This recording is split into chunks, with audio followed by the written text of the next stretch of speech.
Now we are starting a new topic of current electricity, that is Ohm's law.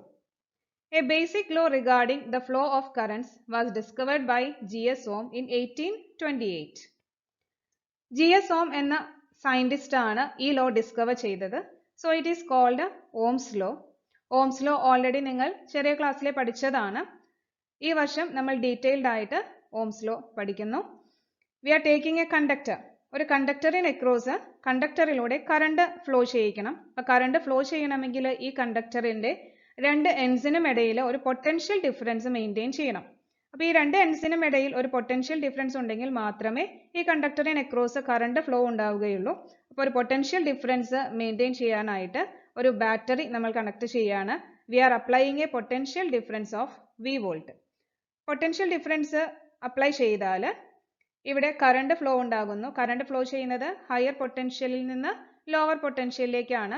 അപ്പോൾ ഇവിടെ നമ്മൾ battery connect ചെയ്തത് positive terminal ഇവിടെയും negative terminal ഈ എൻഡിലുമാണ് കണക്ട് ചെയ്തതെങ്കിൽ കറണ്ട് ഫ്ലോ വരുന്നത് ഈ ഒരു ഡയറക്ഷനിലാണ് കറണ്ട് ഫ്ലോ ചെയ്യുന്നത്. പൊട്ടൻഷ്യൽ ഡിഫറൻസ് അപ്ലൈ ചെയ്തപ്പോൾ ഇവിടെ കറണ്ട് ഫ്ലോ ഉണ്ടായി. നമ്മൾ അപ്ലൈ ചെയ്തത് ഒരു 2 വോൾട്ട് പൊട്ടൻഷ്യൽ ആണ് കൊടുത്തതെങ്കിൽ 2 വോൾട്ടിന്റെ ഒരു സെല്ലാണ് ഇവിടെ കണക്ട് ചെയ്തതെങ്കിൽ അതിനനുസരിച്ച് ഒരു കറണ്ട് ഇവിടെ ഫ്ലോ ചെയ്യുന്നു. ഇനി 2 വോൾട്ട് റീപ്ലേസ് ചെയ്ത് ഒരു 3 വോൾട്ട് കണക്ട് ചെയ്താൽ കറണ്ടിന്റെ വാല്യൂ ഇൻക്രീസ് ചെയ്യുന്നു. If we again increase potential 4 volt ആക്കിയാൽ current again increases. So at a constant temperature the current flowing through a conductor is directly proportional to the potential difference between the ends of the conductor. At a constant temperature, അതായത് temperature constant ആക്കി വെക്കണം. Temperature change ചെയ്താൽ current may not be proportional to potential difference. ആ പ്രൊപ്പോർഷണാലിറ്റിക്ക് change വരാം. So at constant ടെമ്പറേച്ചറിലാണെങ്കിൽ ഒരു കണ്ടക്ടറിലൂടെ flow ചെയ്യുന്ന ഈ current ഈ കണ്ടക്ടറിന്റെ ഈ രണ്ട് എൻഡ്സിനിടയിലുള്ള പൊട്ടൻഷ്യൽ ഡിഫറൻസിന് ഡയറക്ട്ലി പ്രൊപ്പോർഷണൽ ആയിരിക്കും. So the statement of Ohm's law, at constant temperature the current flowing through a conductor is directly proportional to the potential difference between the ends of the conductor. So we can write V proportional to I. Then equate ചെയ്യുമ്പോൾ there should be a constant of proportionality, that is V is equal to Ri. ഇവിടെ R എന്നത് R is the constant of proportionality, that is called as resistance. അപ്പോൾ ഇതിൽ നിന്നും equation നമുക്ക് ഇപ്രകാരം എഴുതാം. The resistance R is equal to V by I. അപ്പോൾ resistance is the ratio of potential difference to current. V and I, V by I ആണ് resistance R. Here constant of proportionality R is called the resistance of the conductor.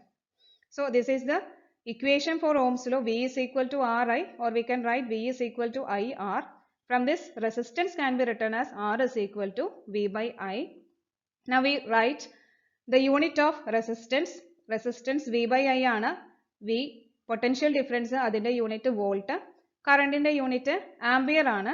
Then റെസിസ്റ്റൻസിന്റെ unit വരുന്നത് volt by ampere ആണ്. The SI unit of resistance is volt per ampere ആണ്. ആ volt per ആംപിയറിനെ ഓം എന്ന് വിളിക്കുന്നു. ഓം and is denoted by the symbol ohm. The SI unit of resistance is ohm and is denoted by the symbol ohm. അപ്പോൾ ഓം എന്നുള്ള GS ഓം എന്ന scientist ആണ് ഈ law discover ചെയ്തത്. അദ്ദേഹത്തിന്റെ ബഹുമാനാർത്ഥമാണ് ഇവിടെ റെസിസ്റ്റൻസിന്റെ യൂണിറ്റിന് ഓം എന്ന പേര് ലഭിച്ചത്. Now conductance. Conductance is the reciprocal of resistance. റെസിസ്റ്റൻസിന്റെ റെസിപ്രോക്കലിനെയാണ് കണ്ടക്ടൻസ് എന്ന് വിളിക്കുന്നത്. Here R is equal to V by I. ഇപ്പോൾ റെസിപ്രോക്കൽ എന്ന് പറയുമ്പോൾ conductance C is equal to 1 by R ആണ്. C is equal to 1 by R. Conductance C is equal to 1 by R. It is the reciprocal of resistance. ഇവിടെ R എന്നത് V by I ആണ്. അപ്പോൾ reciprocal എടുക്കുമ്പോൾ നമുക്ക് R is equal to I by V എന്ന് എഴുതാം. Sorry, conductance is equal to I by V. അപ്പോൾ C is equal to 1 by R ആണ്. R ന്റെ ഇക്വേഷൻ V by I ആണെങ്കിൽ കണ്ടക്ടൻസിന്റെ ഇക്വേഷൻ നമുക്ക് I by V എന്ന് എഴുതാം. Then the unit is ഇവിടെ 1 by R ആണ്. R ന്റെ യൂണിറ്റ് ഓം ആണ്. Then കണ്ടക്ടൻസിന്റെ യൂണിറ്റ് വരുമ്പോൾ 1 by ഓം എന്ന് വരും. That is called ohm raised to -1. അതിന്റെ സിമ്പൽ ഇപ്രകാരം നമുക്ക് എഴുതാം, ohm raised to -1. This can also be written as mho. ഓം എന്നുള്ളത് ഇൻവേർട്ട് ചെയ്ത് എഴുതാം. That is mho, MHO, mho, and this is also called as Siemens. അപ്പോൾ SI സിസ്റ്റത്തിൽ കണ്ടക്ടൻസിന്റെ unit പറയുമ്പോൾ ഓം റേസ് ടു -1 ആണ്. This ohm raise to -1 is also called as siemens. Next, Ohm's law experimental verification. എക്സ്പെരിമെന്റിലൂടെ Ohm's law correct ആണെന്ന് നമുക്ക് prove ചെയ്യണം. According to Ohm's law, V proportional to I, that is V by I is equal to R. V by I യുടെ value എപ്പോഴും ഒരു constant ആണ്. ആ constant ആണ് നമ്മൾ റെസിസ്റ്റൻസ് എന്ന് പറയുന്നത്. അപ്പോൾ നമുക്ക് എക്സ്പെരിമെന്റിൽ വിയും ഐയും ഡിഫറെന്റ് വാല്യൂസ് കൊടുത്ത് വോൾട്ടേജിന്റെ വാല്യൂ മാറ്റുക, അതിനനുസരിച്ചുള്ള കറണ്ട് കാൽക്കുലേറ്റ് ചെയ്യുക. അങ്ങനെ ഡിഫറെന്റ് വാല്യൂസ് കൊടുത്ത് V by I യുടെ വാല്യൂ ഓരോ തവണ ചെയ്യുമ്പോഴും കോൺസ്റ്റന്റ് ആയിട്ട് കിട്ടുന്നുണ്ടെന്ന് നമുക്ക് പ്രൂവ് ചെയ്യണം. അതിനായി നമുക്കൊരു കണ്ടക്ടർ കൺസിഡർ ചെയ്യാം. ഒരു കണ്ടക്ടിങ് വയർ ആണ്. ഒരു കണ്ടക്ടിങ് വയറിന് ഒരു പർട്ടിക്കുലർ റെസിസ്റ്റൻസ് ഉണ്ടായിരിക്കും. അതിലൂടെ കറണ്ട് ഫ്ലോ ചെയ്യുമ്പോൾ അതൊരു റെസിസ്റ്റൻസ് ഓഫർ ചെയ്യുന്നുണ്ട്. അപ്പോൾ ഒരു കണ്ടക്ടിങ് വയർ എന്ന് പറയുമ്പോൾ അതിനൊരു റെസിസ്റ്റൻസ് ഉള്ളത് കൊണ്ട് അതൊരു റെസിസ്റ്ററിന് ഈക്വലന്റ് ആണ്. അപ്പോൾ ഒരു കണ്ടക്ടിങ് വയർ എന്ന് പറയുമ്പോൾ actually it is A resistor. ആ റെസിസ്റ്ററിന്റെ സിമ്പൽ ആണ് ഇവിടെ യൂസ് ചെയ്തിരിക്കുന്നത്. അപ്പോൾ ഒരു കണ്ടക്ടറിന് പകരം ഒരു റെസിസ്റ്ററിന്റെ സിമ്പൽ നമ്മൾ ഉപയോഗിച്ചിരിക്കുന്നു. ഈ റെസിസ്റ്ററിന് അക്രോസ് ഒരു കറണ്ട് ഫ്ലോ ചെയ്യിക്കണം. അപ്പൊ കറണ്ട് ഫ്ലോ ചെയ്യണമെങ്കിൽ ഈ റെസിസ്റ്ററിന്റെ രണ്ട് എൻഡ്സിനും ഇടയിൽ ഒരു പൊട്ടൻഷ്യൽ ഡിഫറൻസ് നമുക്ക് കൊടുക്കണം. അപ്പൊ പൊട്ടൻഷ്യൽ ഡിഫറൻസ് അപ്ലൈ ചെയ്യണമെങ്കിൽ ഒരു ബാറ്ററി കണക്ട് ചെയ്യണം. അപ്പോൾ ഒരു ബാറ്ററി ഈ കണ്ടക്ടിങ് വയറിന് അക്രോസ് കണക്ട് ചെയ്യണം. അപ്പൊ ഇപ്രകാരം കണക്ട് ചെയ്തു. ബാറ്ററിയുടെ പോസിറ്റീവ് ആൻഡ് നെഗറ്റീവ് ടെർമിനൽസ് ഇപ്രകാരമാണ്. അപ്പൊ അതിനനുസരിച്ച് ഒരു കറണ്ട് ഈ സർക്യൂട്ടിലൂടെ ഫ്ലോ ചെയ്യുന്നുണ്ട്. ഇപ്രകാരം ഒരു കറണ്ട് അവിടെ പോസിറ്റീവിൽ നിന്ന് നെഗറ്റീവിലേക്ക് ഒരു കറണ്ട് ഫ്ലോ ചെയ്യുന്നുണ്ട്. അപ്പൊ ഈ ഫ്ലോ ചെയ്യുന്ന കറണ്ടിന്റെ വാല്യൂ നമുക്ക് മെഷർ ചെയ്യണം. അപ്പൊ കറണ്ട് മെഷർ ചെയ്യാനായിട്ട് ആ കറണ്ട് ആണ് ഈ റെസിസ്റ്റൻസ് വയറിലൂടെ അല്ലെങ്കിൽ കണ്ടക്ടിങ് വയറിലൂടെ ഫ്ലോ ചെയ്യുന്നത്. അപ്പൊ ഈ കണ്ടക്ടിങ് വയറിലൂടെ ഫ്ലോ ചെയ്യുന്ന കറണ്ടിന്റെ വാല്യൂ മെഷർ ചെയ്യാനായിട്ട് നമ്മൾ യൂസ് ചെയ്യുന്ന ഡിവൈസ് ആണ് അമീറ്റർ. അപ്പോൾ ഒരു അമീറ്റർ നമുക്ക് ഈ സർക്യൂട്ടിൽ കണക്ട് ചെയ്യണം. അത് ഈ ഒരു സർക്യൂട്ടിൽ എവിടെ വേണമെങ്കിലും നമുക്ക് അമീറ്റർ കണക്ട് ചെയ്യാം. അമീറ്റർ എപ്പോഴും സർക്യൂട്ടിൽ സീരീസ് ആയിട്ടാണ് കണക്ട് ചെയ്യാം. അപ്പോൾ ഇവിടെ ഒരു അമീറ്റർ കണക്ട് ചെയ്തു. അമീറ്ററിന്റെ പോസിറ്റീവ് ആൻഡ് നെഗറ്റീവ് ടെർമിനൽസ് ഇപ്രകാരമാണ്. ബാറ്ററിയുടെ പോസിറ്റീവ് ടെർമിനലിൽ നിന്ന് അമീറ്ററിന്റെ പോസിറ്റീവ് ടെർമിനലിലേക്കും നെഗറ്റീവിൽ നിന്ന് ബാറ്ററിയുടെ നെഗറ്റീവ് ടെർമിനലിലേക്കാണ് കണക്ഷൻ പോകുന്നത്. പ്രകാരമാണ് ഒരു അമീറ്റർ സർക്യൂട്ടിൽ കണക്ട് ചെയ്യേണ്ടത്. അപ്പോൾ നമുക്ക് കറണ്ടിന്റെ മെഷർമെന്റ് ഇതിൽ നിന്ന് എടുക്കാം. ഇവിടെ നോക്കിയാൽ കറണ്ടിന്റെ യൂണിറ്റ് ആംബിയർ ആണ്. അപ്പോൾ 1 ആംബിയർ, 2, 3, 4, 5 അങ്ങനെ ആംബിയർ റീഡിങ്സ് ഇവിടെ മെഷർ ചെയ്തിട്ടുണ്ട്. ഈ നീഡിൽ നിൽക്കുന്ന പൊസിഷൻ നോക്കി എത്രയാണ് കറണ്ട് എന്ന് കൃത്യമായിട്ട് നമുക്ക് മെഷർ ചെയ്യാനായിട്ട് സാധിക്കും. അപ്പൊ കറണ്ടിന്റെ വാല്യൂ കിട്ടി. ഇനി നമുക്ക് മെഷർ ചെയ്യേണ്ടത് പൊട്ടൻഷ്യൽ ഡിഫറൻസ് ആണ്.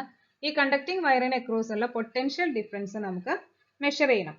അങ്ങനെ പൊട്ടൻഷ്യൽ ഡിഫറൻസ് മെഷർ ചെയ്യാനായിട്ട് യൂസ് ചെയ്യുന്ന ഡിവൈസ് ആണ് വോൾട്ട് മീറ്റർ. ഇപ്പോൾ വോൾട്ട് മീറ്റർ ഈ റെസിസ്റ്റൻസ് വയറിന് പാരലൽ ആയിട്ടാണ് കണക്ട് ചെയ്യേണ്ടത്. ഇപ്പോൾ വോൾട്ട് മീറ്ററിന്റെ പോസിറ്റീവ് ടെർമിനൽ ആണ് ഇത്, നെഗറ്റീവ് ടെർമിനൽ. അത് ഈ റെസിസ്റ്റൻസ് വയറിന് അക്രോസ് ഉള്ള പൊട്ടൻഷ്യൽ ഡിഫറൻസ് ആണ് നമുക്ക് കണ്ടുപിടിക്കേണ്ടത്. അപ്പൊ അതുകൊണ്ട് ഈ റെസിസ്റ്റൻസ് വയറിന് പാരലൽ ആയിട്ട് വേണം വോൾട്ട് മീറ്റർ കണക്ട് ചെയ്യാൻ. ഇപ്രകാരം സർക്യൂട്ടിൽ കണക്ട് ചെയ്തു. അപ്പൊ ഇവിടെ ഈ പോസിറ്റീവ് ടെർമിനൽ ഈ അമീറ്ററിന്റെ നെഗറ്റീവിലേക്ക് പോകുന്നു. അതായത് ബാറ്ററിയുടെ പോസിറ്റീവ് ടെർമിനൽ വരുന്ന ആ ഒരു പൊസിഷനിലാണ് ഇവിടുത്തെ പോസിറ്റീവ് ടെർമിനലും കണക്ട് ചെയ്യേണ്ടത്. ഇവിടുത്തെ നെഗറ്റീവ് ടെർമിനൽ വരുന്ന ഒരു പൊസിഷനിലാണ് ഈ വോൾട്ട് മീറ്ററിന്റെ നെഗറ്റീവും വരേണ്ടത്. അങ്ങനെ പാരലൽ ആയിട്ടാണ് വോൾട്ട് മീറ്റർ സർക്യൂട്ടിൽ കണക്ട് ചെയ്യുന്നത്, ഈ കണ്ടക്ടിങ് വയറിന് പാരലൽ ആയിട്ട്. അപ്പൊ ഇതിൽ നോക്കിയാൽ ഇവിടെ റീഡിങ്സ് അടയാളപ്പെടുത്തിയിട്ടുണ്ട്. പൊട്ടൻഷ്യൽ ഡിഫറൻസിന്റെ യൂണിറ്റ് വോൾട്ട് ആണ്. 1 വോൾട്ട്, 2 വോൾട്ട്, 3, 4, 5, 6 അങ്ങനെ റീഡിങ്സ് ഇവിടെയുണ്ട്. അപ്പൊ ഈ നീഡിൽ നിൽക്കുന്ന പൊസിഷൻ നോക്കി എത്രയാണ് പൊട്ടൻഷ്യൽ ഡിഫറൻസ് എന്ന് നമുക്ക് കറക്റ്റ് മെഷർ ചെയ്യാനായിട്ട് സാധിക്കും. അപ്പൊ ഇവിടെ കറണ്ടിന്റെ വാല്യൂ അമീറ്ററിൽ നിന്ന് നമുക്ക് ലഭിക്കുന്നു. പൊട്ടൻഷ്യൽ ഡിഫറൻസിന്റെ വാല്യൂ ഈ വോൾട്ട് മീറ്ററിൽ നിന്ന് നമുക്ക് ലഭിക്കും. ഇനി ഈ സർക്യൂട്ട് ആവശ്യമുള്ളപ്പോൾ മാത്രം നമുക്ക് കറണ്ട് പാസ് ചെയ്താൽ മതി. അല്ലാത്ത സമയത്ത് സർക്യൂട്ട് ഓഫ് ചെയ്യുന്നതിന് ഇവിടെ ഒരു സ്വിച്ച് കണക്ട് ചെയ്യണം. ഇപ്പൊ സ്വിച്ചിന്റെ സ്ഥാനത്ത് നമ്മൾ ഇവിടെ യൂസ് ചെയ്യുന്നത് ഒരു പ്ലഗ് കീ ആണ്. ഈ പ്ലഗ് നമുക്ക് റിമൂവ് ചെയ്യാം. പ്ലഗ് റിമൂവ് ചെയ്യുമ്പോൾ ഇവിടെ ഒരു ഗ്യാപ്പ് വരും. അതായത് ഈ സർക്യൂട്ട് ഓപ്പൺ ആയി സ്വിച്ച് ഓഫ് ആയി, പ്ലഗ് ഇടുമ്പോൾ അത് ഓൺ ആകുന്നു. ദെൻ ഇവിടെ നമുക്ക് ഒരു റീഡിംഗ് മാത്രമാണ് ഇപ്പൊ നമുക്ക് കിട്ടിയത്. അമീറ്ററിൽ ഒരു റീഡിംഗ് ഇവിടെ കാണിക്കുന്നുണ്ട്, വോൾട്ട് മീറ്ററിൽ ഒരു റീഡിംഗും കാണിക്കുന്നുണ്ട്. അപ്പൊ നമുക്കൊരു വിയും കിട്ടി ഐയും കിട്ടി. Then V by I is equal to R നമുക്ക് കാൽക്കുലേറ്റ് ചെയ്യാം. പക്ഷെ ഒരു റീഡിങ് മാത്രം കിട്ടിയത് കൊണ്ട് ഓംസ് ലോ നമുക്ക് പ്രൂവ് ചെയ്യാനായിട്ട് പറ്റില്ല. വിയും ഐയും മാറ്റി മാറ്റി റീഡിങ് എടുത്ത് എല്ലാ സമയത്തും V by I is equal to R ആണെന്ന് നമുക്ക് പ്രൂവ് ചെയ്യണം. അപ്പോൾ അതുകൊണ്ട് ഈ വോൾട്ട് മീറ്റർ റീഡിങ് ഒറ്റ റീഡിങ് മാത്രം കിട്ടിയാൽ പോരാ. വിയുടെ വാല്യൂ നമുക്ക് ആദ്യം 1 വോൾട്ട് കൊടുക്കാം, ദെൻ ഒരു 1.2 വോൾട്ട്, ദെൻ 1.4 വോൾട്ട്, ദെൻ 1.6, അങ്ങനെ ഓരോ വാരി ചെയ്ത് കൊടുക്കുക. വോൾട്ട് മീറ്ററിലെ റീഡിങ്സ് നമ്മൾ മാറ്റി മാറ്റി കൊടുക്കണം. അതിനനുസരിച്ച് ആ മീറ്ററിലെ റീഡിങ് നമ്മൾ മെഷർ ചെയ്ത് എടുക്കണം. എന്നിട്ട് വേണം V by I is equal to R ഓരോ തവണയും കാൽക്കുലേറ്റ് ചെയ്യണം. ഒരു 6 ടൈംസ് എങ്കിലും നമുക്ക് ഈ എക്സ്പെരിമെന്റ് റിപ്പീറ്റ് ചെയ്യണം. അങ്ങനെ വോൾട്ടേജിന്റെയും കറണ്ടിന്റെയും വാല്യൂസ് വാരി ചെയ്യണമെങ്കിൽ നമ്മൾ ഇവിടെ ഒരു റിയോസ്റ്റാറ്റ് കണക്ട് ചെയ്യണം. ഈ റിയോസ്റ്റാറ്റ് ഉപയോഗിക്കുന്നത് റെസിസ്റ്റൻസ് വാരി ചെയ്യാനാണ്. റിയോസ്റ്റാറ്റ് യൂസ് ചെയ്ത് ഈ സർക്യൂട്ടിൽ വരുന്ന റെസിസ്റ്റൻസിന്റെ വാല്യൂ നമുക്ക് വാരി ചെയ്യാം. ആ റെസിസ്റ്റൻസ് വാരി ചെയ്യുന്നതിനനുസരിച്ച് വോൾട്ട് മീറ്റർ, അതായത് പൊട്ടൻഷ്യൽ ഡിഫറൻസ് മാറും. ഈ റെസിസ്റ്റർ വയറിന് അക്രോസ് വരുന്ന പൊട്ടൻഷ്യൽ ഡിഫറൻസിന്റെ വാല്യൂ അതുപോലെ കറണ്ടിന്റെ വാല്യൂ നമുക്ക് മാറ്റുവാനായിട്ട് സാധിക്കും. അതിനിവിടെ ഒരു റിയോസ്റ്റാറ്റിന് 3 ടെർമിനൽസ് ആണുള്ളത്. ഇതൊരു ടെർമിനൽ ആണ്, അതാണ് ഈ ബാറ്ററിയുടെ നെഗറ്റീവിലേക്ക് കണക്ട് ചെയ്തിരിക്കുന്നത്. ഇത് വേറൊരു ടെർമിനൽ ഈ ഒരു പൊസിഷനിലുണ്ട്. മൂന്നാമത്തെ ഈ ടെർമിനൽ ആണ് വാരിയബിൾ ടെർമിനൽ. ഈ വാരിയബിൾ ടെർമിനലിലേക്കാണ് അടുത്ത കണക്ഷൻ നമ്മൾ കൊടുത്തിരിക്കുന്നത്. ഇവിടെ ഒരു സ്ലൈഡിംഗ് കോണ്ടാക്ട് ഉണ്ട്. ഈ സ്ലൈഡിംഗ് കോണ്ടാക്ട് ഇത് റിയോസ്റ്റാറ്റിലെ കോയിൽസ് ആണ്. ഈ കോയിൽസിലൂടെ കോണ്ടാക്ട് വരുന്ന വിധത്തിൽ ഈ സ്ലൈഡിംഗ് കോണ്ടാക്ട് നമുക്ക് അങ്ങോട്ടും ഈ എൻഡ് മുതൽ ഈ എൻഡ് വരെ മൂവ് ചെയ്യിക്കാനായിട്ട് സാധിക്കും. അപ്പൊ ഇത് മൂവ് ചെയ്യുന്നതിനനുസരിച്ച് ഈ കോയില് നമ്പർ ഓഫ് കോയിൽസ് സർക്യൂട്ടിൽ വരുന്നതിന്റെ എണ്ണം മാറിക്കൊണ്ടിരിക്കും. അതിനനുസരിച്ച് നമുക്ക് പൊട്ടൻഷ്യൽ ഡിഫറൻസും കറണ്ടും മാറ്റുവാനായിട്ട് സാധിക്കും. ഈ സ്ലൈഡിംഗ് കോണ്ടാക്ട് ഈ എൻഡിലാണെങ്കിൽ ഏറ്റവും കുറവ് റെസിസ്റ്റൻസേ വരുന്നുള്ളൂ, നേരെ ഇങ്ങനെയാണ് പോകുന്നത്. അപ്പോൾ അതുകൊണ്ട് വോൾട്ടേജിന്റെ വാല്യൂ മാക്സിമം ആയിരിക്കും, കറണ്ട് മാക്സിമം ആയിരിക്കും. ഈ സ്ലൈഡിംഗ് കോണ്ടാക്ട് ഈ ഒരു എൻഡിലാണെങ്കിൽ ഇത്രയും കോയിൽസിലൂടെ പാസ് ചെയ്തിട്ടാണ് കറണ്ട് ഫ്ലോ ചെയ്യുന്നത്. അതുകൊണ്ട് തന്നെ പൊട്ടൻഷ്യൽ ഡിഫറൻസ് ഏറ്റവും ലോ ആയിരിക്കും, കറണ്ടിന്റെ വാല്യൂ ഏറ്റവും കുറവായിരിക്കും. അപ്പോൾ നമ്മളിവിടെ ചെയ്യുന്നത് ഈ സ്ലൈഡിംഗ് കോണ്ടാക്ട് പല പൊസിഷൻസിൽ മാറ്റി മാറ്റി വെച്ച് പൊട്ടൻഷ്യൽ ഡിഫറൻസ് വി കാൽക്കുലേറ്റ് ചെയ്യുന്നു. അതിനനുസരിച്ചുള്ള കറണ്ടിന്റെ വാല്യൂ ഐയും കാൽക്കുലേറ്റ് ചെയ്യുന്നു. അങ്ങനെ ഒരു 6 റീഡിങ്സ് നമുക്ക് കാൽക്കുലേറ്റ് ചെയ്യാനായിട്ട് സാധിക്കും. ഇനി ഇതേ സർക്യൂട്ട് തന്നെ സിംബൽസ് യൂസ് ചെയ്ത് നമുക്ക് മാറ്റി ഒന്ന് വരയ്ക്കാം. ഈ റെസിസ്റ്റർ നമ്മൾ എടുത്ത കണ്ടക്ടിങ് വയർ ഇതാണ്. ആ കണ്ടക്ടിങ് വയർ, ആ വയർ തന്നെ നമ്മൾ കൺസിഡർ ചെയ്തു. ഒരു റെസിസ്റ്ററിന്റെ സിംബലാണ് യൂസ് ചെയ്തിരിക്കുന്നത്. ഇനി അതിന് അക്രോസ് നമ്മൾ ഒരു സെല്ല് കണക്ട് ചെയ്തു. അപ്പൊ സെല്ലിന്റെ സിംബൽ നമുക്ക് യൂസ് ചെയ്യാം. ഇങ്ങനെയാണ് ഒരു സെല്ലിന്റെ സിംബൽ വരുന്നത്. ഇതിലെ വലിയ ലൈൻ പോസിറ്റീവ് ആണ്, ചെറിയ ലൈൻ നെഗറ്റീവ് ടെർമിനലിനെയും കാണിക്കുന്നു. അത് ഇവിടെ കണക്ട് ചെയ്തു. ഈ റെസിസ്റ്ററിന് അക്രോസ് സെല്ല് കണക്ട് ചെയ്തു. ദെൻ കറണ്ട് മെഷർ ചെയ്യാനായിട്ട് അമീറ്ററിന്റെ സിംബൽ ഇപ്രകാരമാണ്. അതിലെ പോസിറ്റീവ് ആൻഡ് നെഗറ്റീവ് മാർക്ക് ചെയ്തു. ദെൻ പൊട്ടൻഷ്യൽ ഡിഫറൻസ് ക്രിയേറ്റ് ചെയ്യാൻ വോൾട്ട് മീറ്ററിന്റെ സിംബൽ ഇങ്ങനെയാണ്. അത് പാരലൽ ആയിട്ട് ഇപ്രകാരം കണക്ട് ചെയ്തു. അതിലെ പോസിറ്റീവ് ആൻഡ് നെഗറ്റീവ് ടെർമിനൽസ് ഇങ്ങനെയാണ്. ദെൻ ഒരു സ്വിച്ച് നമ്മൾ കണക്ട് ചെയ്തിട്ടുണ്ട്. ആ സ്വിച്ചിന്റെ സിംബൽ ആണിത്. സ്വിച്ച് ഇവിടെ കണക്ട് ചെയ്തു. ഒരു റിയോസ്റ്റാറ്റ് ആണ് നെക്സ്റ്റ് കണക്ട് ചെയ്യേണ്ടത്. റിയോസ്റ്റാറ്റ് ഇപ്രകാരം കണക്ട് ചെയ്തു. അപ്പൊ ഇങ്ങനെ സിംബൽസ് വെച്ചാണ് നമ്മൾ സർക്യൂട്ട് ഡയഗ്രാം സാധാരണ വരയ്ക്കുക. അപ്പോൾ ഓംസ് ലോ എക്സ്പെരിമെന്റലി വെരിഫൈ ചെയ്യാനായിട്ട് പ്രാക്ടിക്കൽ നമ്മൾ എക്സ്പെരിമെന്റ് ചെയ്യുന്ന സമയത്ത് ഈ ഒരു സർക്യൂട്ടാണ് നമ്മൾ ഉപയോഗിക്കേണ്ടത്. ഈ സർക്യൂട്ടിന്റെ സ്ഥാനത്ത് അതാത് നമ്മൾ ഉപയോഗിക്കുന്ന ഡിവൈസസ് ഇപ്രകാരം നമുക്ക് കണക്ട് ചെയ്യാം. Now we have to draw voltage current graph, that is VI graph. Ohm's ലോയുടെ എക്സ്പെരിമെന്റൽ സെറ്റപ്പ് നമ്മൾ കണ്ടു. ആ എക്സ്പെരിമെന്റൽ അറേഞ്ച്മെന്റ് യൂസ് ചെയ്ത് നമുക്ക് വോൾട്ടേജിന്റെ വാല്യൂസ്, ഡിഫറെന്റ് വാല്യൂസ് കണ്ടക്ടറിന് അക്രോസ് അപ്ലൈ ചെയ്ത് അതിന് കറസ്പോണ്ടിങ് ആയിട്ടുള്ള കറണ്ട് കാൽക്കുലേറ്റ് ചെയ്യാം. അങ്ങനെ നമുക്ക് കിട്ടിയ റീഡിങ്സ് ആണ് ഇവിടെ കൊടുത്തിരിക്കുന്നത്. ഇപ്പോൾ പൊട്ടൻഷ്യൽ ഡിഫറൻസ് നമ്മൾ 1 വോൾട്ട് മുതൽ 2 വോൾട്ട് വരെ ഡിഫറെന്റ് വാല്യൂസ് വാരി ചെയ്ത് കൊടുത്തു. അതിന് കറസ്പോണ്ടിങ് ആയിട്ടുള്ള കറണ്ട് 0.5 മുതൽ 1 ആംപിയർ വരെ കറണ്ടിന് ഡിഫറെന്റ് വാല്യൂസ് നമുക്ക് കിട്ടി. അങ്ങനെയാണെങ്കിൽ നമുക്ക് ഓംസ് ലോ യൂസ് ചെയ്ത് Ohm's law equation R is equal to V by I ആണ്. ഇവിടെ വിയുടെയും ഐയുടെയും വാല്യൂസ് നമുക്ക് അറിയാം. Then R is equal to V by I use ചെയ്യാം. That is 1 by 0.5, that's equal to 2 ohm. Then 1.2 by 0.6, again 2 ohm. Then 1.4 by 0.7, 2 ohm.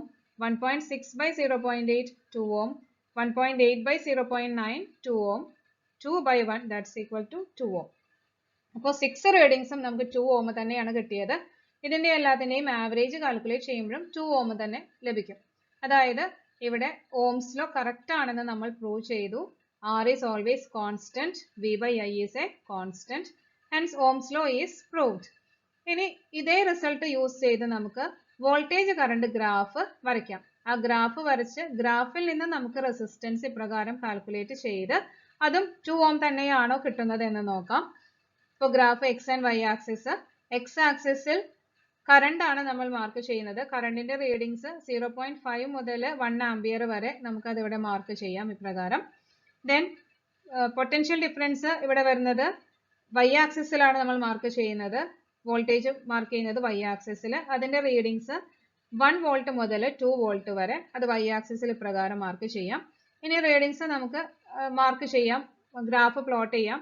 ഇവിടെ 0.5 അതിന് corresponding 1 ആണ്, 0.5ന് നേരെ 1 ആണ് വരുന്നത്. അങ്ങനെ ഓരോ റീഡിങ്സും പോയിന്റ്സും മാർക്ക് ചെയ്ത് ഗ്രാഫ് പ്ലോട്ട് ചെയ്യുമ്പോൾ ഗ്രാഫ് നമുക്ക് കിട്ടുന്നത് ഇപ്രകാരമായിരിക്കും. അതായത് this graph is A straight line with a slope. ഒരു ലീനിയർ ആയിട്ടുള്ള ഗ്രാഫാണ്, ഒരു സ്ലോപ്പ് ഉള്ള ഒരു ഗ്രാഫാണ് നമുക്ക് ലഭിച്ചത്.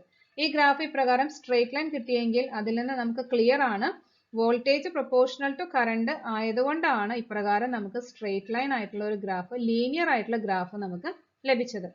ഇനി ഈ ഗ്രാഫിന്റെ സ്ലോപ്പ് കാൽക്കുലേറ്റ് ചെയ്താൽ ആ സ്ലോപ്പ് എന്ന് പറയുന്നത് ഇവിടെ വൈ ആക്സിസിലെ പൊട്ടൻഷ്യൽ ഡിഫറൻസ് ആണ്, എക്സ് ആക്സിസിലെ കറണ്ട് ആയതുകൊണ്ട് സ്ലോപ്പ് എന്ന് പറയുമ്പോൾ വൈ ആക്സിസിലെ പൊട്ടൻഷ്യൽ V by I ആണ് വരുന്നത്, അത് റെസിസ്റ്റൻസ് ആണ്.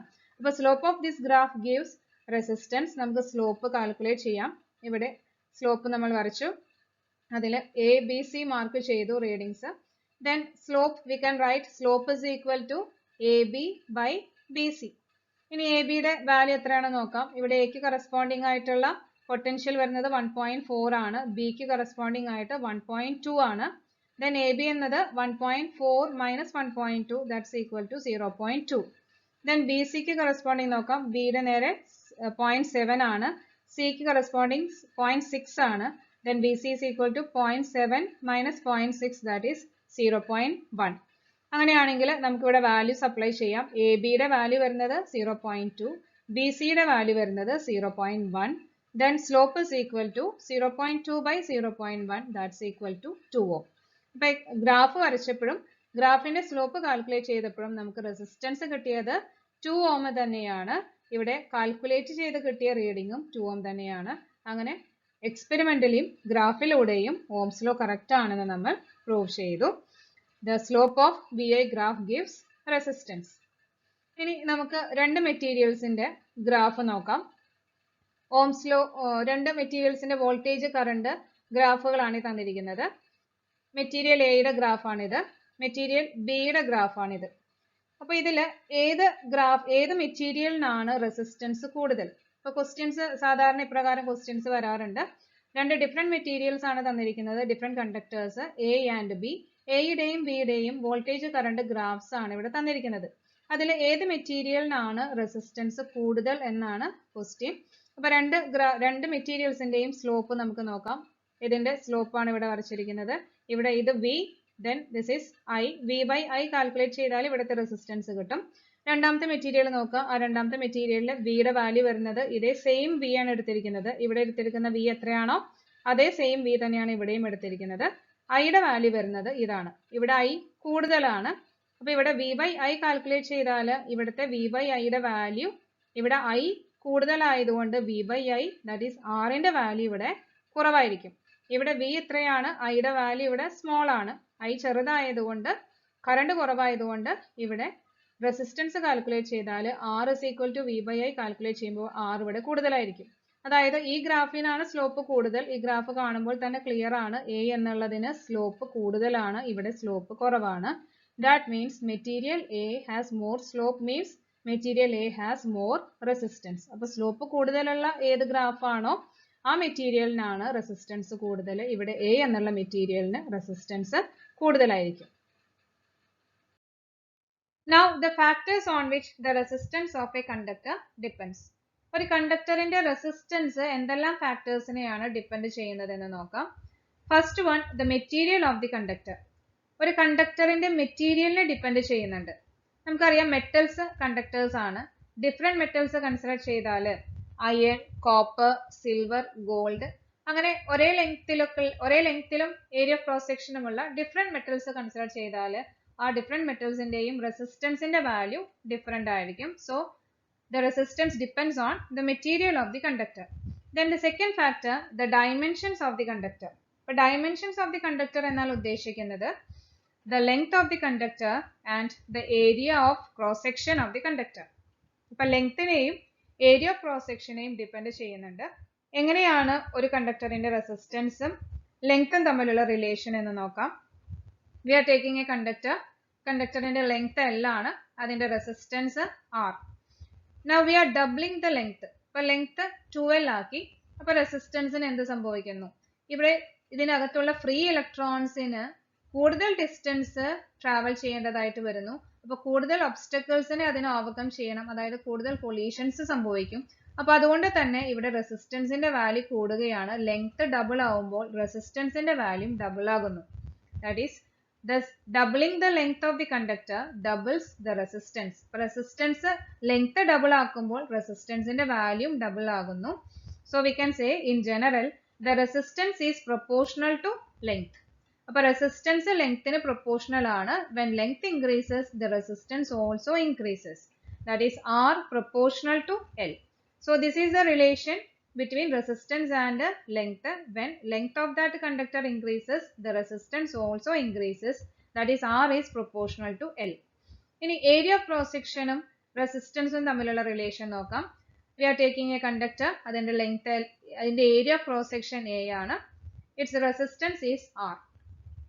Now we are doubling the area of cross section. അപ്പോൾ area of cross section A എന്നുള്ളത് 2A ആക്കി. അപ്പോൾ ഏരിയ നമ്മൾ ഡബിൾ ചെയ്തു. അപ്പോൾ ഏരിയ ഡബിൾ ചെയ്തപ്പോൾ ഇതിനകത്തെ ഫ്രീ ഇലക്ട്രോൺസിന് ഒരു ലാർജർ സ്പേസ്, കൂടുതൽ ഏരിയ ട്രാവൽ ചെയ്യാനായിട്ട് കിട്ടുകയാണ്. അപ്പോൾ അതുകൊണ്ട് തന്നെ അതിന് കൊളീഷൻസിന്റെ നമ്പർ കുറവായിരിക്കും, കുറേം കൂടി ഈസി ആയിട്ട് ട്രാവൽ ചെയ്യാനായിട്ട് സാധിക്കും. അതുകൊണ്ട് തന്നെ ഇവിടെ റെസിസ്റ്റൻസിന്റെ വാല്യൂ ഹാഫ് ആവുകയാണ് ചെയ്യുന്നത്. അപ്പോൾ ഏരിയ ഡബിൾ ആക്കിയപ്പോൾ റെസിസ്റ്റൻസിന്റെ വാല്യൂ ഹാഫ് ആയി, ജസ്റ്റ് ഹാഫ് ആയി. That is thus halving the area. ഏരിയയുടെ വാല്യൂ ഹാഫ് ആക്കിയപ്പോൾ halving the area of a cross section of conductor doubles the resistance. Area cross section just half ആക്കിയപ്പോൾ resistance double ആയി. in general then when the resistance R is inversely proportional to cross sectional area A. അപ്പോൾ resistance R inversely proportional ആണെന്ന് പറയാം. that is R proportional to 1/A or R is inversely proportional to area of cross section A. അപ്പോൾ area of cross section increase ചെയ്യുമ്പോൾ റെസിസ്റ്റൻസിന്റെ value decrease ചെയ്യുന്നു. Area of cross section കുറയുമ്പോഴാണ് റെസിസ്റ്റൻസിന്റെ value increase ചെയ്യുന്നത്. അവിടെ ഒരു ഇൻവേഴ്സ് റിലേഷൻ ആണ്. So R is proportional to 1/A or we can say R is inversely proportional to A. So these are the factors on which the resistance of a conductor depends. Next, resistivity of a conductor. ഒരു കണ്ടക്ടറിന്റെ resistance അതിന്റെ ലെങ്തിനെയും area of cross സെക്ഷനെയും depend ചെയ്യുന്നുണ്ടെന്ന് നമ്മൾ കണ്ടു. That is the resistance is proportional to the length L of the conductor. That is R proportional to L. The resistance R is inversely proportional to cross sectional area A of the conductor. That is R proportional to 1/A. അപ്പോൾ ഈ രണ്ട് proportionality റിലേഷൻസും നമുക്ക് combine ചെയ്ത് പറഞ്ഞാൽ ഇവിടെ R proportional to L ആണ്. Here R proportional to 1/A. Then L into 1/A. രണ്ട് ഇക്വേഷൻസും combine ചെയ്യാണ്. Combining these equations L into 1/A ആണ്. That is R proportional to L/A. അപ്പോൾ രണ്ട് ഇക്വേഷൻസും പ്രൊപ്പോർഷണാലിറ്റീസും കമ്പൈൻ ചെയ്തു. That is R proportional to L/A. ഇനി proportionality മാറ്റി equate ചെയ്യുമ്പോൾ there should be a constant of proportionality. That is R is equal to rho L/A. ഈ constant of proportionality ആണ് resistivity എന്ന് പറയുന്നത്. where the constant of proportionality rho is called resistivity. ആ മെറ്റീരിയലിന്റെ resistivity ആണ് rho. This resistivity depends on the material of the conductor but not on its dimensions. It is a very important point. Resistivity depends on the material of the conductor. ആ കണ്ടക്ടറിന്റെ മെറ്റീരിയലിനെ മാത്രമേ depend ചെയ്യുന്നുള്ളൂ. but not on its dimensions. അതിന്റെ ഡയമെൻഷൻസിനെ depend ചെയ്യുന്നില്ല. Example, if you are taking a copper, ഒരു copper wire എടുക്കുകയാണ്. ആ കോപ്പർ വയർ ഡിഫറെന്റ് ലെങ്ത്തിലുള്ള കോപ്പർ വയേഴ്സ് എടുത്തു. അപ്പോൾ കോപ്പർ വയറിന്റെ ലെങ്ത് ഡിഫറെന്റ് ആയാലും ആ ലെങ്ത് മാറുന്നതിനനുസരിച്ച് അതിന്റെ റെസിസ്റ്റൻസിന്റെ വാല്യൂ ചേഞ്ച് ചെയ്യുന്നുണ്ട്. ലെങ്ത് കൂടുന്നതിനനുസരിച്ച് റെസിസ്റ്റൻസ് കൂടുന്നുണ്ട്. ലെങ്ത് കുറയുമ്പോൾ റെസിസ്റ്റൻസ് കുറയുന്നു. പക്ഷെ അതിന്റെ റെസിസ്റ്റിവിറ്റി മാറുന്നില്ല. അപ്പൊ കോപ്പർ എന്നുള്ള ഒരു മെറ്റീരിയൽ തന്നെയാണെങ്കിൽ ആ എല്ലാ വയേഴ്സും ഡിഫറെന്റ് ലെങ്ത്തിലുള്ള വയേഴ്സിനെല്ലാം ഒരേ റെസിസ്റ്റിവിറ്റി വാല്യൂ ആയിരിക്കും.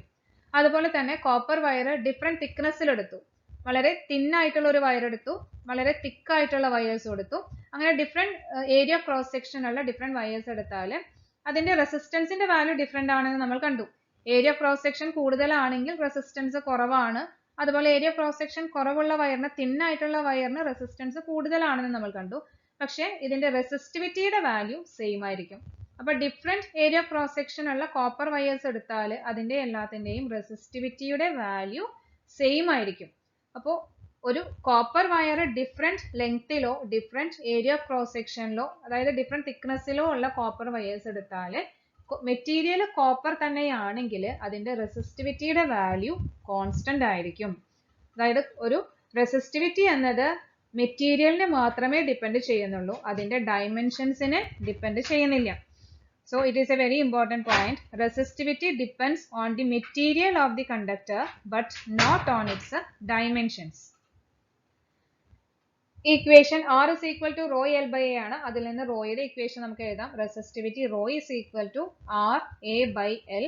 അപ്പോൾ റെസിസ്റ്റിവിറ്റിയുടെ ഇക്വേഷൻ വരുന്നത് R A by L ആണ്. ഈ ഇക്വേഷൻ യൂസ് ചെയ്ത് റെസിസ്റ്റിവിറ്റിയുടെ യൂണിറ്റ് നമുക്ക് പറയാം. Unit of resistivity, that is resistance ന്റെ യൂണിറ്റ് ഓം ആണ്. Then area cross section it is expressed in meter square. Then length is expressed in meter. ഒരു meter cancel ചെയ്തു. Then we get ohm meter. So unit of resistivity is ohm meter. Now Ohm's law in vector form. Ohm's law യുടെ equation നമ്മൾ കണ്ടു. V is equal to IR. R എന്നത് resistance ആണ്. Resistance of a conductor directly proportional to length ആണ്, inversely proportional to area of cross section. അങ്ങനെ R proportional to L by A, then R is equal to rho L by A. അവിടെ resistivity ആണ് raw. ഈ equation നമ്മൾ already റെസിസ്റ്റിവിറ്റിയുടെ ടേംസിൽ പഠിച്ചതാണ്. R is equal to rho L by A. ഇവിടെ R ന് നമുക്ക് ഈ വാല്യൂ സബ്സ്റ്റിറ്റ്യൂട്ട് ചെയ്യാം. Then we can write V is equal to I rho L by A. R ന് rho L by A എന്ന് substitute ചെയ്തു. We have already studied current density. Current density നമ്മൾ പഠിച്ചു. Current per unit area taken normal to the current is called current density and is denoted by J.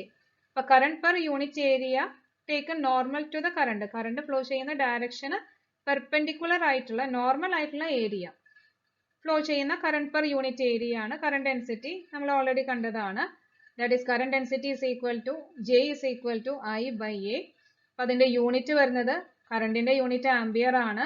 A എന്ന് പറയുന്നത് area, ഏരിയയുടെ unit metre square, that is ampere per metre square. Current density is a vector quantity. ഇവിടെ current per unit area, ആ area പ്രത്യേകം specify ചെയ്തിട്ടുണ്ട്. It is taken normal to the current. അപ്പോൾ ആ ഡയറക്ഷനും കൂടി സ്പെസിഫൈ ചെയ്ത് അങ്ങനെ പറയുന്നത് കൊണ്ട് current density is a vector quantity. Current is a scalar quantity but current density is a vector quantity. അപ്പോൾ ഇവിടെ J is equal to I by A ആണ്. അതുകൊണ്ട് ഇവിടെ I by Aക്ക് പകരം നമ്മൾ കറന്റ് ഡെൻസിറ്റി J എന്ന് സബ്സ്റ്റിറ്റ്യൂട്ട് ചെയ്യുന്നു. That is V is equal to J rho L. Next, if E is the magnitude of uniform electric field in the conductor whose length is L, then the potential difference V across its ends V is equal to E into L. അതായത് നമ്മൾ എടുത്തിരിക്കുന്ന conductor, ആ കണ്ടക്ടറിന്റെ length L ആണ്. ആ കണ്ടക്ടറിലൂടെ electric field വരുന്നത്, electric field through that conductor E ആണെങ്കിൽ, uniform electric field ആ കണ്ടക്ടറിന് across ഉള്ള ഇലക്ട്രിക് ഫീൽഡ് ഇ ആണെങ്കിൽ we can write potential difference V is equal to E into L. ഈ ഇക്വേഷൻ നമ്മൾ സെക്കൻഡ് ചാപ്റ്ററിൽ പഠിച്ചു. V is equal to E into D. Distance D ആണെങ്കിൽ ഇവിടെ ഡിസ്റ്റൻസിന് പകരം കണ്ടക്ടറിന്റെ ലെങ്ത് ആണ് എടുക്കുന്നത്, L എന്ന് എടുത്തു. Then V is equal to E into L എന്ന് എഴുതാം. അപ്പോൾ ഈ ഇക്വേഷനിൽ പൊട്ടൻഷ്യൽ ഡിഫറൻസ് Vക്ക് പകരം EL എന്ന് സബ്സ്റ്റിറ്റ്യൂട്ട് ചെയ്താൽ EL is equal to J rho L. L cancel ചെയ്തു. Then we get E is equal to J rho. E എന്നത് electric field, it is a vector quantity. J എന്നത് current density, it is also a vector quantity. അപ്പോൾ Ohm's ലോയുടെ V is equal to IR എന്നത് scalar ഫോമിലുള്ള equation ആണ്. ഇവിടെ potential difference I, R എല്ലാം scalar quantities ആയിരുന്നു. ആ പൊട്ടൻഷ്യൽ ഡിഫറൻസിനെ നമ്മൾ ഇലക്ട്രിക് ഫീൽഡിന്റെ ടേംസിലേക്ക് മാറ്റി, കറണ്ടിനെ കറണ്ട് ഡെൻസിറ്റിയുടെ ടേംസിലേക്ക് മാറ്റി, അങ്ങനെ E is equal to J rho എന്ന് എഴുതി. This is the vector form of Ohm's law. Here electric field and current density are vector quantities. അപ്പോൾ vector form of Ohm's law എന്ന് പറയുന്നതാണ് E is equal to J into rho. ഈ ഇക്വേഷനിൽ നിന്ന് we can write J is equal to E by rho. ഇവിടെ J is equal to E rho ഇങ്ങോട്ടേക്ക് പോയി, that is J is equal to E by rho. Here we define 1 by rho is equal to sigma. അതായത് resistivity ആണ് raw. 1 by rho എന്ന് പറയുന്നത് റെസിസ്റ്റിവിറ്റിയുടെ reciprocal. റെസിസ്റ്റിവിറ്റിയുടെ റെസിപ്രോക്കലിനെയാണ് conductivity sigma എന്ന് വിളിക്കുന്നത്.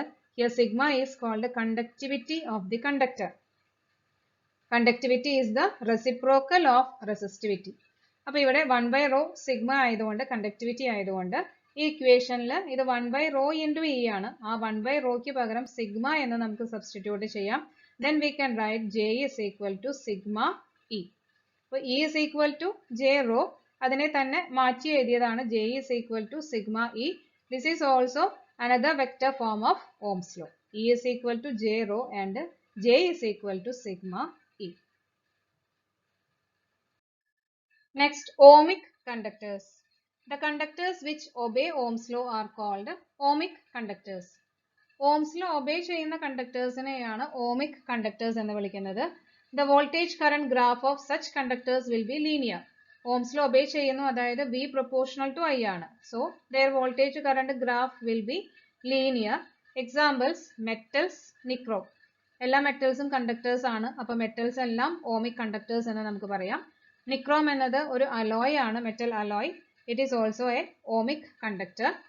ohmic conductorsന്റെ graph ഇപ്രകാരം സ്ട്രേറ്റ് ലൈൻ ആയിട്ടുള്ള ഗ്രാഫ് ആയിരിക്കും. Straight line with a slope. ഒരു ലീനിയർ ഗ്രാഫ് ആണ് നമുക്ക് ohmic conductorsന് ലഭിക്കുക. Voltage current graph will be linear. Then non-ohmic conductors. The materials and devices used in electric circuits which do not obey Ohm's law are called non-ohmic conductors. നമ്മൾ electric സർക്യൂട്ട്സിൽ use ചെയ്യുന്ന പല ഡിവൈസസും non ohmic ആണ്, അതായത് Ohm's law obey ചെയ്യുന്നില്ല. That means V not proportional to I. വോൾട്ടേജും കറണ്ടും direct proportional ആയിരിക്കില്ല. അതുകൊണ്ട് തന്നെ VA graph is not linear. For example, semi conductors, diode, transistors. നമ്മൾ ഇലക്ട്രിക് സർക്യൂട്ട്സിൽ യൂസ് ചെയ്യുന്നതാണ് ഡയോഡ്സും ട്രാൻസിസ്റ്റേഴ്സും സെമി കണ്ടക്ടർ ഡിവൈസസ് ഒക്കെ. അപ്പോൾ ഇവയെല്ലാം സെമി കണ്ടക്ടേഴ്സും ഡയോഡ്സും ട്രാൻസിസ്റ്റേഴ്സും നോൺ ഓമിക് ഡിവൈസസിന് എക്സാമ്പിൾ ആണ്. അപ്പോൾ ഇവിടെ ഗ്രാഫ് നോൺ ലീനിയർ ഗ്രാഫ് ആണെന്ന് പറഞ്ഞു. ആ നോൺ ലീനിയർ ഗ്രാഫ് പലതരത്തിൽ വരാം. The first case, the value of V stops to be proportional to I. അതായത് ഇവിടെ ആദ്യം voltage current relation directly proportional ആണ്. പെട്ടെന്ന് voltage current relation directly proportional അല്ലാതെ ആവുന്നു. ആ ലീനിയർ ബിഹേവിയറിൽ നിന്ന് അത് മാറി നോൺ ലീനിയർ ആയിട്ട് മാറിപ്പോകുന്നു. Then the value of current changes when we reverse the direction of V. ഇപ്പോൾ ഒരു ഡയോഡിന്റെ വോൾട്ടേജ് കറണ്ട് ഗ്രാഫ് വരച്ചാൽ ഇവിടെ ഒരു ഡയറക്ഷനിൽ വോൾട്ടേജ് വരുന്ന സമയത്ത് കറണ്ട് നമുക്ക് കിട്ടുന്നു. ഇനി വോൾട്ടേജിന്റെ ഡയറക്ഷൻ റിവേഴ്സ് ചെയ്തു നെഗറ്റീവ് വോൾട്ടേജ് കൊടുക്കുന്ന സമയത്ത് ലഭിക്കുന്ന കറണ്ട് ഈ പോസിറ്റീവ് ഡയറക്ഷനിലായിരുന്ന സമയത്തുള്ള കറണ്ടിന്റെ അതേ വാല്യൂസ് അല്ല. അപ്പോൾ പൊട്ടൻഷ്യൽ വിയുടെ ഡയറക്ഷൻ മാറുമ്പോൾ കറണ്ടിന്റെ വാല്യൂസും ചേഞ്ച് ആയിട്ട് വരുന്നു. അങ്ങനെ നോൺ ലീനിയർ ആയിട്ടുള്ള ഒരു ഗ്രാഫാണ് ഡയോഡിന് ലഭിക്കുന്നത്. Then in some cases the relation between V and I is not unique. That is, there is more than one value of V for the same current I. അപ്പോൾ ചില കേസസിൽ വോൾട്ടേജിനും കറണ്ടിനും ഇടയിൽ the relation between V and I is not unique. That means ഒരു one value of വോൾട്ടേജിന് corresponding ആയിട്ട് ഒരു value of current മാത്രമേ ഉണ്ടാവുകയുള്ളൂ. Ohmic devices ആണെങ്കിൽ ഓമിക് കണ്ടക്ടേഴ്സിന് നമ്മൾ ഒരു പർട്ടിക്കുലർ വാല്യൂ വോൾട്ടേജ് എടുത്താൽ ഈ ഒരു വോൾട്ടേജിന് കറസ്പോണ്ടിങ് ആയിട്ട് ഇവിടെ ഒരു കറണ്ട് മാത്രമേ ഉണ്ടാവുകയുള്ളൂ. പക്ഷെ ചില കേസസിൽ ഫോർ എക്സാമ്പിൾ ഗാലിയം ആർസനൈഡ് അതൊരു സെമി കണ്ടക്ടർ ആണ്. ഈ ഗാലിയം ആർസനൈഡിൽ ഒരു വൺ വാല്യൂ ഓഫ് കറണ്ടിന് more than one voltages possible ആണ്. അപ്പൊ ഇവിടെ ഒരു കറണ്ട് എടുത്തു, ഈ ഒരു പർട്ടിക്കുലർ കറണ്ട്, ആ കറണ്ടിന് നേരെ വോൾട്ടേജ് നോക്കുമ്പോൾ ഇവിടെയും ഒരു വോൾട്ടേജ് വരുന്നുണ്ട്. അതേ കറണ്ടിൽ തന്നെ ഈ ഒരു പൊസിഷനിലും വേറെ ഒരു വോൾട്ടേജ് വരുന്നുണ്ട്. അപ്പോൾ രണ്ട് ഡിഫറെൻറ്റ് വോൾട്ടേജസ് വരികയാണ്. ഒരേ കറണ്ടിൽ തന്നെ രണ്ട് വാല്യൂസ് ഓഫ് വോൾട്ടേജ് വരുന്നു. അതായത് ഗ്രാഫ് ഇവിടെയും ഒരു നോൺ ലീനിയർ ആയിട്ടുള്ള ഗ്രാഫാണ്. അപ്പോൾ നോൺ ഓമിക് കണ്ടക്ടേഴ്സ് ആണെങ്കിൽ V not proportional to I ആണ്, ഓംസ് ലോ ഒബേ ചെയ്യുന്നില്ല. So their graph will be not linear, non linear ആയിട്ടുള്ള ഒരു ഗ്രാഫാണ് ലഭിക്കുന്നത്. അതിന് എക്സാമ്പിൾസ് ആണ് സെമി കണ്ടക്ടേഴ്സ്, ഡയോഡ്സ്, ട്രാൻസിസ്റ്റേഴ്സ്.